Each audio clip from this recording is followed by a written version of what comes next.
Brought to you by TechnoSpark 20 series smartphones. I'm superhuman. कि हमारे जो सामने हनुमान बेनीवाल जी हैं, जैसे अभी उन्होंने गठबंधन भी करवाया तो अशोक गहलोत की मदद से करवाया। तो जब वो सीएम भी थे तब उनकी मदद करते थे। कांग्रेस के कार्यकर्ताओं की अनदेखी हो रही थी, हम बात बताते थे, वो काम होते नहीं थे। बीजेपी की तरफ से ऑफर आया तो पार्टी चेंज कर ली, ज्वाइन कर ली। लेकिन फिर भी हमारी हार का मार्जिन, जहाँ लोग 5-5, 6-6 लाख से हार रहे थे, 74,000 से भी लॉस्ट द सीट। 2019 में भारतीय जनता पार्टी के साथ गठबंधन करके सामने दो पार्टियां एक साथ चुनाव लड़ रही थी। तो गणित ऐसे बिठा लेते हैं कि किसी तरह चुनाव में मुझे हराने का मिशन बना करके चलते हैं, वही कारण रहे थे। बाकी मेरा जो एब्सोल्यूट वोट था वो 2009 से ज़्यादा 2014 में था, और जितना 2014 में था वो उससे ज़्यादा वोट मुझे 2019 में मिला था। तो जन समर्थन पूरा है, उसमें कोई डाउट नहीं था। और यही कारण है, वरना बीजेपी क्यों आपको घर से बुला करके कहेगी कि पार्टी ज्वाइन करें और आपको टिकट दे करके और मैदान में उतारेंगे। लेकिन जब नागौर में मैं एंटर होती हूँ, लोगों से बातचीत भी करती हूँ, लोगों के मन में एक दर्द सा था कि भाई हमारी कोई सुन नहीं रहा। हनुमान बेनीवाल के ज़्यादातर चुनावी भाषणों में आपका जिक्र होता है, आपके भाषणों में उनका जिक्र होता है। खैर, कुछ लोग कह रहे हैं कि उनकी तो आदत है, लेकिन आप भी इस बार पूरी टक्कर दे रही हैं उनको भाषणों में, ऐसा क्यों? क्योंकि उन्होंने ऐसे अनर्गल आरोप लगाए हैं जिनको पब्लिक के सामने सही चीज़ बताना बहुत ज़रूरी है। वरना वो जिस तरीके की राजनीति करते हैं, मुद्दे हैं नहीं उनके पास बोलने के लिए, तो वो उल्टी सीधी बातें करेंगे। उसके बाद में जब मैंने कहा कि अगर मेरी अटेंडेंस कम है तो मैं सर मुंडवाने को तैयार हूँ, पर अगर आपकी कम है तो आप सर और दाढ़ी मूछ मुंडवाओ, तो जिसका वो जवाब नहीं देते। और जब ये प्रूव कर दिया तो किसी इंटरव्यू में उनसे पूछ भी लिया गया था कि भाई ज्योति मिर्धा ने तो ऐसा चैलेंज दिया, बोले उसने रजिस्टर मैनिपुलेट करा लिए होंगे, बाद में रजिस्टर मैनिपुलेट करा के अपनी अटेंडेंस बढ़वा ली होगी। जाटों में बड़ा कंफ्यूजन है भाई, हम किसके साथ जाए, बेनीवाल साहब के साथ या मिर्धा जी के साथ में, कहाँ जाए हम? मेरे साथ आएंगे, उनको क्यों? लीडरशिप खड़ी करना चाहते हैं। जो हनुमान बेनीवाल ने गेम करा है, विशेष तौर से जाट घरानों के साथ में अगर देखिए, वो हमेशा मोहरा बने, और ऐसे लगभग 6 या 7 राजनीतिक जाट घराने थे जिनको डायरेक्टली नुकसान पहुंचा करके जीरो पे ला करके खड़ा कर दिया। बाबा की पोती, नागौर की ज्योति। जी हाँ, नमस्कार, मैं हूं नुपुर जारोली लोढ़ा और आप देख रहे हैं राजस्थान तक। आज राजस्थान तक आपको एक ऐसी शख्सियत से रूबरू करा रहा है जिन्हें ये कहा जाता है, जो इस नाम से मशहूर है, बाबा की पोती, नागौर की ज्योति। जी हाँ, हम बात कर रहे हैं नागौर से बीजेपी की प्रत्याशी ज्योति मिर्धा की, जो कि कभी कांग्रेस की ज्योति जला रही थी और अब बीजेपी की ज्योति जलाने निकल पड़ी है। लेकिन सामने है मैदान में हनुमान बेनीवाल। तो इस बार जाटलैंड में सियासी पारा कैसा है? क्या इस बार ज्योति मिर्धा जो है ये जंग जीतेंगी या फिर बाजी पलट जाएंगी? खुद उन्हीं से बातचीत करके समझते हैं। ज्योति जी, आपका बहुत बहुत स्वागत है। थैंक यू नुपुर जी। नागौर में क्या कुछ चल रहा है? कभी आप कांग्रेस की ज्योति जला रही थी, अब बीजेपी की ज्योति जला रही है। परिस्थितियां इस तरीके की थी कि हमारे जो सामने हनुमान बेनीवाल जी हैं, जैसे अभी उन्होंने गठबंधन भी करवाया तो अशोक गहलोत की मदद से करवाया। तो जब वो सीएम भी थे तब उनकी मदद करते थे। कांग्रेस के कार्यकर्ताओं की अनदेखी हो रही थी, हम बात बताते थे, वो काम होते नहीं थे। बीजेपी की तरफ से ऑफर आया तो पार्टी चेंज कर ली, ज्वाइन कर ली। लेकिन वहाँ पर आपको क्या तकलीफ थी? क्योंकि एक लंबे समय तक कांग्रेस के साथ, फिर अचानक से बीजेपी। अशोक गहलोत हनुमान बेनीवाल को अपने एक मोहरे के रूप में यूज़ करते थे हमेशा। जब भी उनको टाइट करवाना होते थे तो हमें कह देते थे, और फिर आगे जब उनसे काम लेना होता था तो उनको सपोर्ट किया करते थे। तो अगर खुद की सरकार हो और आपके मुख्यमंत्री अगर खुद आपके ऑपोजिशन वाले लीडर को सपोर्ट कर रहे हो, तो आप खुद ही सोच सकते हैं कि हमारे कार्यकर्ताओं की क्या स्थिति होगी। वो रीज़न थे, और नागौर में सबको उसके बारे में पता है। मिर्धा परिवार का यहाँ पर लंबे समय तक वर्चस्व रहा है, हर तरफ आपकी भी चर्चाएं हो रही है। लेकिन जिस तरीके से पहले जो हमने देखा 2009 में, आपने कहा नागौर की जनता का और कि भाई दादाजी के नाम पे वोट दे दीजिए, उसके बाद मैं अपने नाम से काम करूंगी और जो है नाम भी करूंगी। लेकिन उसके बाद अचानक क्या हो जाता है? उसके बाद समीकरणों का गेम आ जाता है।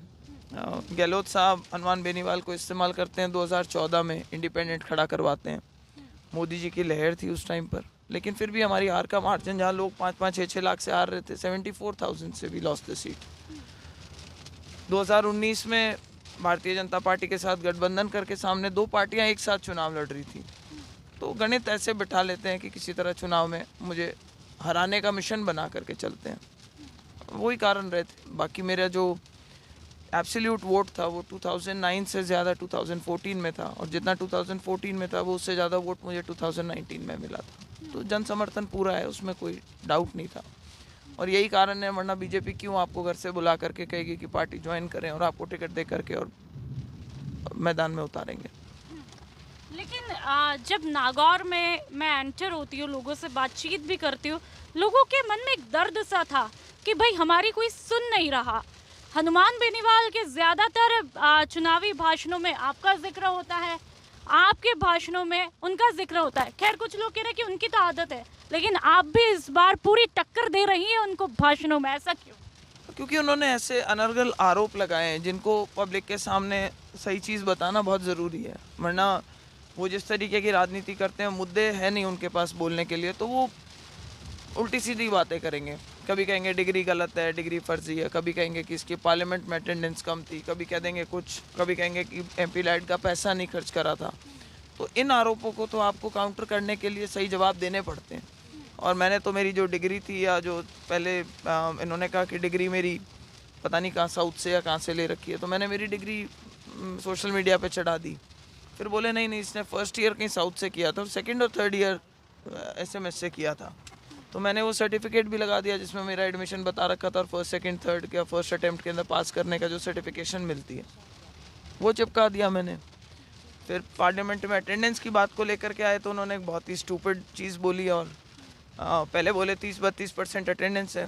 मैंने उनको इंटरनेट पे अवेलेबल जो डेटा था वो सामने पर आपने उनको जवाब दिया, वो आपका बयान बड़ा तेजी से वायरल हो रहा है कि यदि मैं झूठी हुई तो शायद सिर मुंडवा लूंगी और उनको अपनी दाढ़ी मुझे हटानी पड़ेगी। चारों तरफ इस बयान की चर्चा हो रही है। हाँ, तो ये बताने के लिए कि वो किस तरीके का झूठ बोलते हैं। और उसके बाद में जब मैंने कहा कि अगर मेरी अटेंडेंस कम है तो मैं सर मुंडवाने को तैयार हूँ, पर अगर आपकी कम है तो आप सर और दाढ़ी मूछ मुंडवाओ, तो जिसका वो जवाब नहीं देते। और जब ये प्रूव कर दिया तो किसी इंटरव्यू में उनसे पूछ भी लिया गया था कि भाई ज्योति मिर्धा ने तो ऐसा चैलेंज दिया, बोले उसने रजिस्टर मैनिपुलेट करा लिए होंगे, बाद में रजिस्टर मैनिपुलेट करा के अपनी अटेंडेंस बढ़वा ली होगी।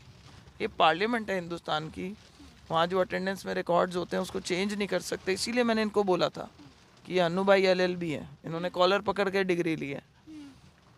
ऐसी बेवकूफ़ी की बात कोई लॉ की डिग्री होल्डर तो नहीं कर सकता, अब वो करते हैं। अच्छा, आपने अभी थोड़ी देर पहले जिक्र किया कि गहलोत साहब उनको सपोर्ट करते थे, लेकिन वो गहलोत साहब पे पहले, अभी तो हालांकि उन्होंने कांग्रेस से गठबंधन कर लिया है, पता नहीं क्या कुछ हो रहा है, इतनी अदला बदली है, लेकिन पहले वो जमकर तबीयत के वार करते थे गहलोत साहब के। तो क्या ये संभव है? किस तरह का सपोर्ट? अभी दिया है ना उन्होंने इंटरव्यू कि गठबंधन किसने करवाया, बोले अशोक गहलोत ने। तो उन्होंने इंटरव्यू वालों ने पूछा कि क्या इसके अंदर डोटासरा जी की सहमति थी, बोले वो तो छोटे नेता हैं, उनसे कौन पूछता है, हमने तो बड़े नेताओं के साथ मिलकर के गठबंधन किया। अपने आप ही बात सामने आ जाती है। लेकिन आपको नहीं लगता इस वार पलटवार में, चाहे डिग्री वॉर हो, कहीं ना कहीं जनता का नुकसान है? जाटों में बड़ा कंफ्यूजन है, भाई हम किसके साथ जाए, बेनीवाल साहब के साथ या मिर्धा जी के साथ में, कहाँ जाए हम? मेरे साथ आएंगे, उनको क्यों? लीडरशिप खड़ी करना चाहते हैं। जो हनुमान बेनीवाल ने गेम करा है, विशेष तौर से जाट घरानों के साथ में अगर देखिए, वो हमेशा मोहरा बने, और ऐसे लगभग 6 या 7 राजनीतिक जाट घराने थे जिनको डायरेक्टली नुकसान पहुंचा करके ज़ीरो पे ला करके खड़ा कर दिया। तो उसमें जाट समाज की भी कहीं ना कहीं उनके साथ में नाराज़गी है। और अगर आप लोगों से पूछेंगे तो ये बात आम जन को मालूम है ये चीज़, और कहीं ना कहीं वो प्रोटेक्टिव फीलिंग रखते हैं कि भाई जिनको हम बचा सकते हैं नेताओं को, उन्हें हमें परोट के रखना है, लीडरशिप कल्टिवेट करनी है।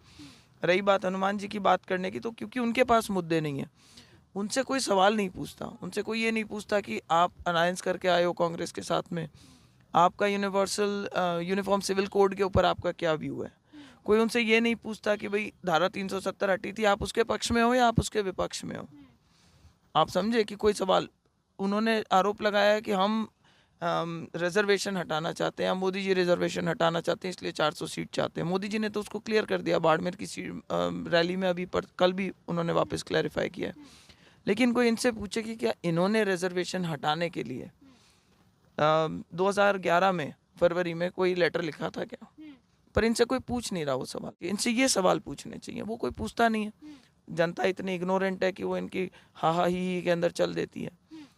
तो ये नुकसान जनता का होता है अल्टीमेटली। कहीं जाते हैं, आज पूछ करके देखिए आप, आज हम लाडनू में आए हुए हैं, किसी भी पंचायत में खड़े होकर पूछ लेना ज्योति मिर्धा का MP लाइट का फंड लगा था क्या यहाँ पे, और पूछ लेना कि हनुमान बेनीवाल जी आए थे, और कहीं पे भी रैंडमली किसी भी पंचायत में। लेकिन वो आरोप लगा रहे हैं कि भाई आपने नागौर में किसी भी तरह का कोई विकास नहीं किया, तो नागौर की जनता आपके साथ क्यों जाए? मैं यही बता रही हूँ, MP लाइट का फंड पंचायत में जा करके दिया। हमारे यहाँ से 2 नेशनल हाईवे उस टाइम पे निकले, जो टोटल 4 निकले थे राजस्थान में। इंदिरा गांधी लेफ्ट कैनाल का सबसे बड़ा मुद्दा था। सेकंड फेज का पानी मैं पास करवा के लाई थी, जो 5 विधानसभाओं में 5 तहसीलों में आज पानी जा रहा है। कई रेलवे ओवर ब्रिजेस की बात थी, अंडर पासिस की बात थी, कई ट्रेन्स को चलाने की बात थी, रुकवाने की बात थी। और इसके अलावा ये मुद्दे यहाँ से सीमित हैं, लेकिन इसके अलावा जो आप कभी रिकॉर्ड्स उठा करके देखिएगा कि जो बायोटेक्नोलॉजिकल सीड्स हैं, उनके लिए क्या लड़ाई लड़ी थी, या दवाइयों को सस्ता करने के लिए क्या लड़ाई लड़ी थी। तो ये सारे मुद्दे होते हैं जो आम जन के शायद डायरेक्टली इन्वॉल्व ना भी हो, लेकिन एज अ पार्लियामेंटेरियन आपकी जिम्मेदारी होती है कि आप पॉलिसी मेकिंग करो। विकास के कार्य एक चीज़ है, पर मेन काम आपका as a legislator policy making होता है। एक उनकी जो उनका बयान है वो बड़ा वायरल है, और उसमें बार बार वो आपका जिक्र करके कहते हैं भाई मायरा भरवा देंगे, क्या कहेंगे? अनफॉर्चुनेट है, क्योंकि राजस्थान में नागौर का एक जायल खियाले का एक मायरा है, जिसकी एक लोक कथा में गाया जाता है, और उसकी मिसाल देते हैं लोग कि राज का धन ले जा करके और एक गरीब गुजरी के मायरे में दे दिया था चौधरियों ने, और जब दरबार के पास पहुँचे कि भाई हमने तो गरीब थी, पैसा दे दिया उसके मायरे में, तो राज ने भी खुश होकर उसको इनाम दिया था बजाय सजा देने के। उसके ऊपर काफ़ी फोकलोर बनी है, फोक टेल्स बन रखी हैं। उन्होंने जिस तरीके के मायरे की संज्ञा दी है, वो उसको बहुत ही नेगेटिव कॉनोटेशन दे रखा है कि भाई मायरा भर के और बुआ जी को भेज दो मायरा भर के। तो उसका भी एक रिएक्शन है जनता में कि भाई मायरे को हम एक अच्छी पॉजिटिव वे में, एक बड़ी जिसको कहते हैं कि बड़ी रिस्पेक्टेबल एक कल्चर है हमारा, जिसको उन्होंने जिस तरीके की नेगेटिव कॉनोटेशन दी है, उसका भी एक रिएक्शन है। बीजेपी ये मान के चल रही है कि भाई ज्योति मिर्धा के रूप में नागौर में जो है हमने एक बड़ा दाव खेला है। आपको क्या लगता है, आप गुड लक साबित हो पाएंगे बीजेपी के लिए? 100%। और बीजेपी आपके लिए? 200%। ठीक है। साथ ही इसके अलावा एक बड़ा पूरे राजस्थान में कहावत जो है बड़ी शुमार हो रही है, प्रसिद्ध हो रही है, मोरिया बुलवा देंगे, क्या कहेंगे इस बार किसका मोरिया बुलने वाला है?